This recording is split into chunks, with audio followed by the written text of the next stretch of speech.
Good evening, Cobb County. We are so excited for our first installment of Table Talk Conversations with our community. This will be held every other Thursday. So this is, again, our first installation of this, getting to know our community, know what's going on and ways that we can help. My name is Essence Johnson, and I am the first Vice Chair of the Cobb Democratic Committee. And our guest tonight, I'm so excited about our guest. She is known as the voice of our winters in the South Cobb community, and her name is Miss Monica Delancey. She has been an advocate fighting for the cost of rent for those that have been impacted, especially our seniors and single income households. And she has an organization called We Thrive Riverside Renters Association, where she has been advocating for those residents in the Riverside and the South Cobb community. She has won numerous awards, but most recently, she has been chosen by Oprah Winfrey. Yes, I said it, Oprah Winfrey, to receive a $50,000 grant from the Oprah Winfrey Foundation to assist those in the South Cobb community. We want to welcome Monica Delancey to our first installation, and thank you so much, Monica, for joining us. So, Monica, can you unmute yourself for a second? Yes, hello, how's everybody? Thank you so much, Monica, for joining us this evening. We appreciate it, you, and also being the first person at our Table Talk Thursdays. Thank you for having me. Thank you for the invitation. Yes. Well, let's get right on to it. I mean, people want to know. First off, how did you get connected with the Oprah Winfrey Foundation? Oh, wow. Well, so right before Christmas, one of my colleagues reached out to me and he said that CNN wants to come and talk to you and some of your families that you're working with because they want to do a story about Black families, Latino families being evicted before the pandemic. They want to, do a story on that. So December the 16th, CNN came to the center. That's when I met tonight at the center.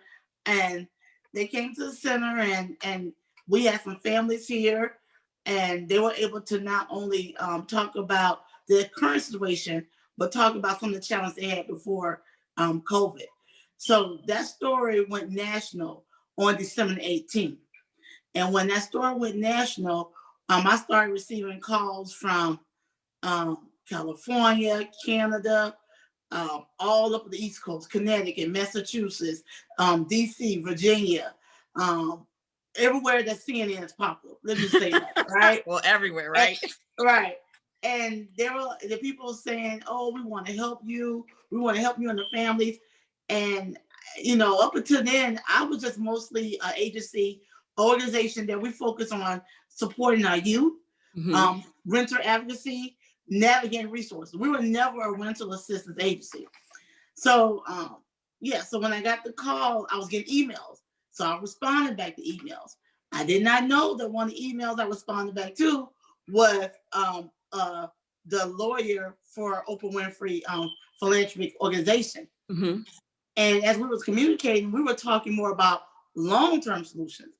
We were talking about what's going to happen when they stop the moratorium and all that.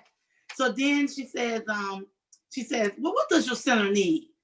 And I believe the way I responded back to her, I was saying the center needs diapers for the children, activities, the internet, a couple of laptops.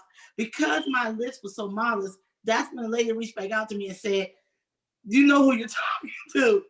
And I was like, okay. And I didn't know, I just was pretty much we were getting ready for our Christmas party for the family. So I did not know. And so when she told me Oprah Winfrey wanted to call and she wanted to speak to me during the Christmas party, but she told me, she said, "Miss Winfrey does not want you to have that party inside." She said, "You got to be outside." So luckily December was nice weather. We was able to have it outside. That's true.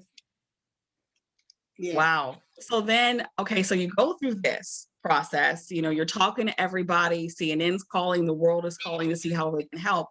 So take me to the point where we see that image of you in the car and you've taken a screenshot and there's Oprah Winfrey. Like, tell me what was going through your mind? Like, what were you feeling that day? Did she like, give you any like nuggets or anything that, we should know about?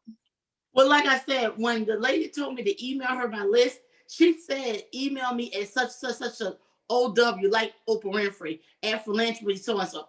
It still did not connect to me. I still did not, it did not click until she told me that Wednesday, right for the party, that yes, this is Oprah Winfrey charity, and she wants to surprise you with something, but she wants to tell you in person, I mean by Zoom. So originally she wanted to Zoom in during the party, but then she said, wait, hold on, I'm gonna call you back. She called me back. She said, 15 minutes, you gotta talk to Oprah Winfrey right now. And I'm like, what? I'm trying to process this. I'm like, wait a minute, what? So when we got on the phone, Zoom call, she said, that's her chair. And that reminded me when I was looking at your chair when I called in, reminded me waiting on Oprah Winfrey. Oh, So I was in the chair, I'm like, okay, I'm waiting on Oprah Winfrey, right? But we're waiting on Oprah Winfrey to come on. She comes on, and I'm just still like in shock. Just I get to talk to Oprah Winfrey. So she did share. She said, yes, I understand that you're working with the families, but she also said, I understand that you went through something like what's going on. And I told her, yes. I told her I did, but this is the quote I wanted to share on Tuesday. It's fitting. It's fitting because it was a year to the day, a couple of days, year to the day, that I was wrongfully evicted from my apartment. That Oprah Winfrey calls me and she wants to share how she wants to help not only me but the families. So this is an Oprah Winfrey quote because I could have shut down, I could have ran the high, I did not. I kept on. So what I wanted to share is Oprah Winfrey's quote: "Doing the best at this moment puts you in the best place for the next moment." So I did not know look how relevant that quote that is. is relevant. That's relevant because had I just given up and said, you know what, here I am, a college graduate being evicted. Here I have a professional job. So I kept on because I said, if I'm being evicted and I have a professional job, what about the ones who don't even come close to it? Right. And so that's why I had to keep going for those people who could not keep going. And look at that, we were able to, a year later today, bring in not only the $50,000 for Oprah Winfrey, but like I said, we have some other soft money that came in and we're able to keep some things going. That's awesome. I mean, I just see that image and I'm like, that's just profound. That's amazing. That's just, all of your hard work. Because I mean, you've been doing this for decades. You've run for offices.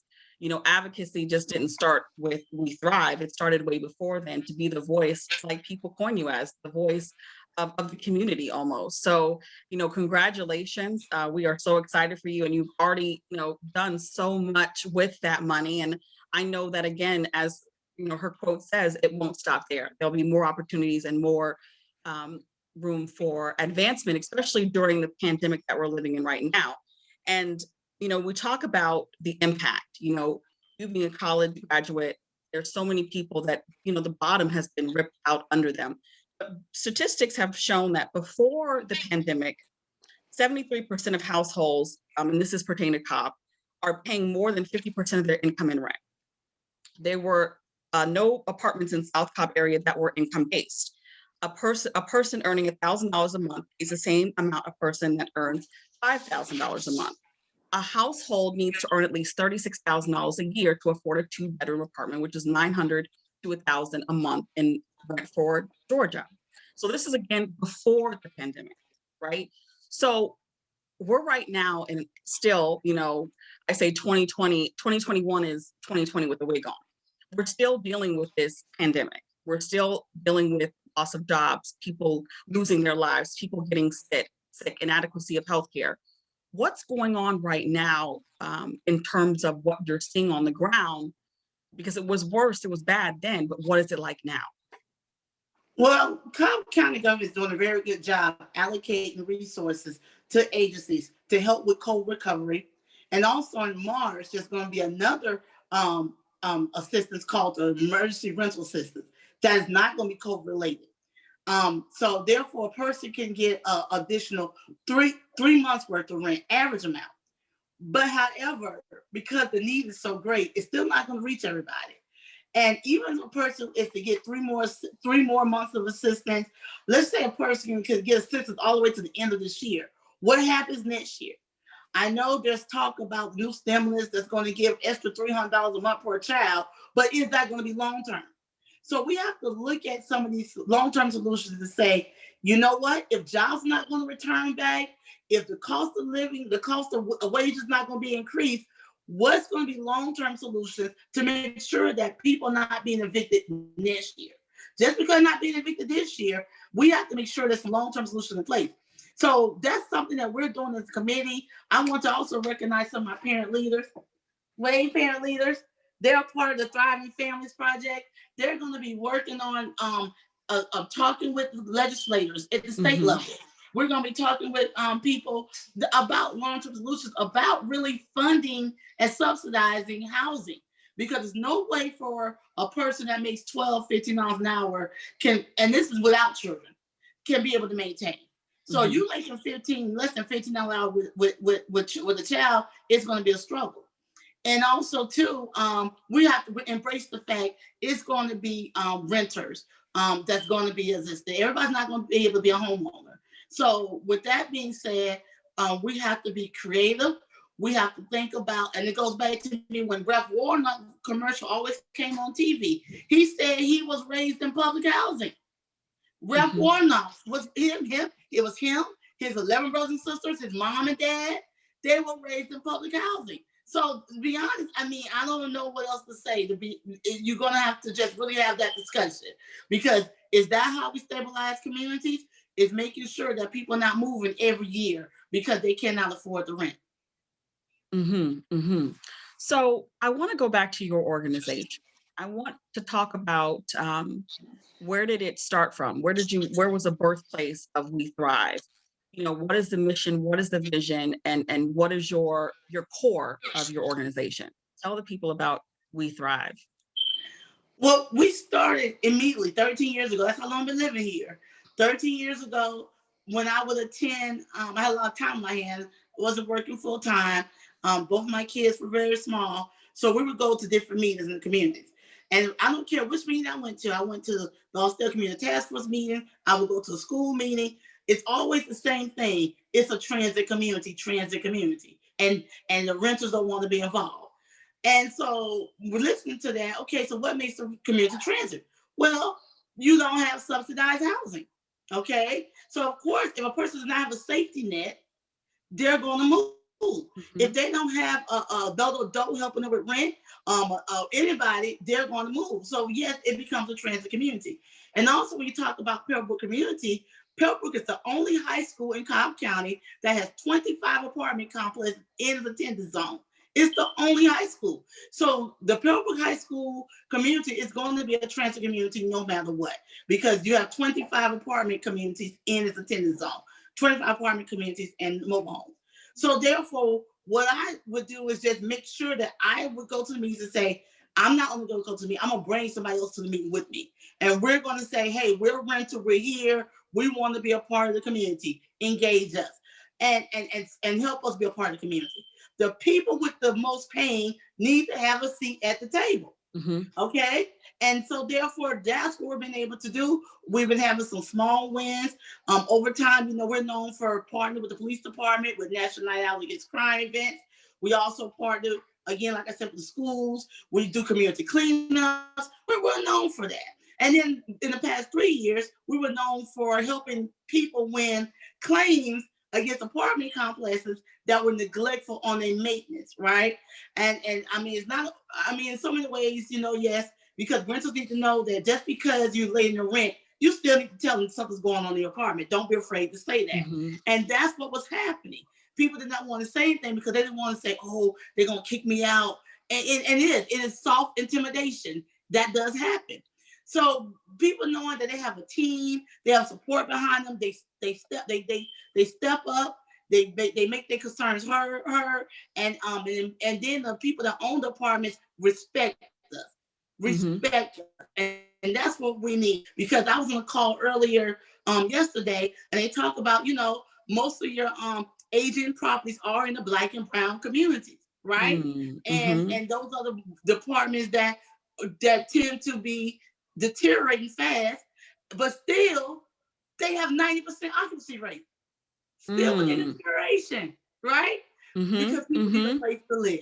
And so therefore we're gonna make sure, and as a group, to encourage people to say, hey, know how to turn in your reports. People don't know that. Ask for your lease. Just little things like that for renter advocacy that we can keep on engaging. And like I said, it's going to be long-term renters, and therefore renters will have a voice at the table. Awesome. Well, I know that also with we Thrive, I mean, you advocate for renters, you advocate for South Cobb community as a whole, but also you educate the renters, right? You educate the community. I saw that you do like financial awareness. What other types of programs are you offering the community? But those are workshops where people say they come to us and say, "Hey, we want to share this."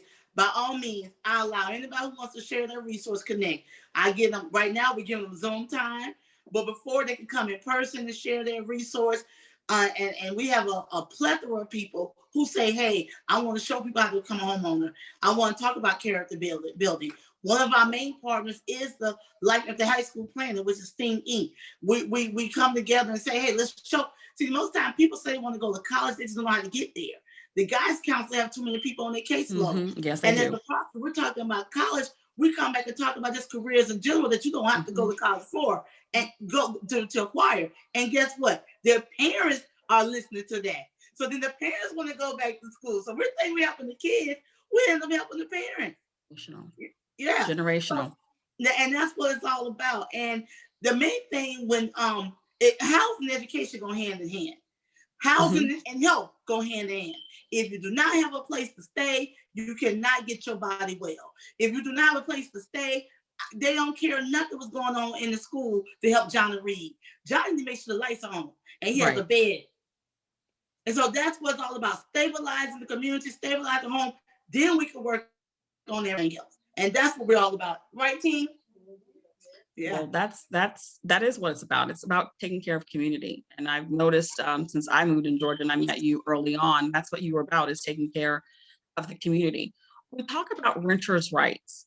If someone was listening tonight and they were going through an eviction or a possible eviction or loss of job, what help me help them? What would they be doing to ensure, protect, or not feel that everything's being ripped up from under them?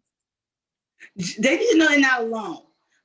Just right when I was helping people with the $1,000, people were telling me they were afraid to ask for assistance because they felt embarrassed. I had to tell them, first of all, you should not be embarrassed. And if you walk into a store, if you see another Black woman, trust me, they're in the same situation as you. That's just the way it is. So do not feel embarrassed. So we have to help them understand that nobody was. Who can they right now afford to pay $12 rent and you make it $10 an hour? Right. That's unheard. Nobody could do that. So don't feel embarrassed because that's what it is. What you have to do is, now that you know that, come together, take part in some of these workshops, use this time, the delay that they're doing eviction, team up with people and learn how to not only maybe, I don't know if they're going to increase their wages, but Mm-hmm. take on a training, self-care, do some of these things to work on you. So in the next couple of years, I'm saying, because, I'm thinking we got a couple of years here because we know the pandemic's not going to be gone. Right. But, right. So we can be stronger. Mm-hmm. We can use this downtime to be stronger. And so then they can show their kids, say, you know what, maybe some of the choices I made was not the best, but now that we know, we're gonna make better choices for you. Because children are looking at us now. And that's what it's all about. So connect them to resources, showing them how to talk to the landlord, the CDC moratorium. I'm still hearing people don't know about that. So we help them turn the CDC moratorium. I get them to lawyers, legal aid, because I'm not a lawyer. So I say, hey, I can show you. I know I've been in eviction court plenty of times. I know the process, but I'm not a lawyer. However, I'm going to get you to a lawyer. And then also, like I said, showing them about different ways to connect to other resources. And then too, with the budgeting classes, when our speakers come speak about budgeting, they talk to them about you get the income tax, you get your stimulus. Talk to them about a plan, a strategic plan to carry them over. Right, right. No, that's good. I mean, that's a lot of people could use that and those services because Yes. again, the pandemic has put all classes in a crunch.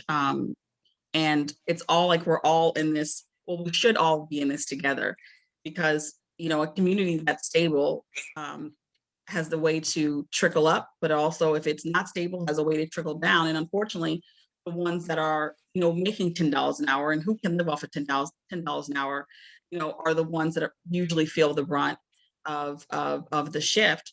So we talk about your organization, but we also think about from a community standpoint, because this is about community organizing, community coming together to help with the solution, and coming together to assist with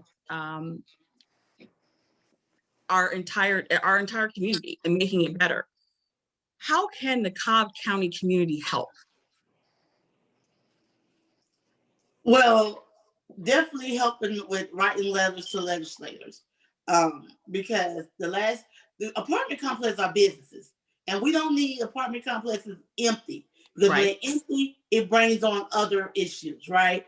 Okay. So it's going to take a concerted effort to write letters to the legislators, writing letters say, hey, we're going to do something to make sure that we don't have people moving in and out the community because rest assured, renters are part of the community. If they stay in the community, you have to worry about somebody else coming in that's not going to be good citizens, right? Mm-hmm, mm-hmm. So we definitely need to have people, write letters about more funding, more subsidized housing.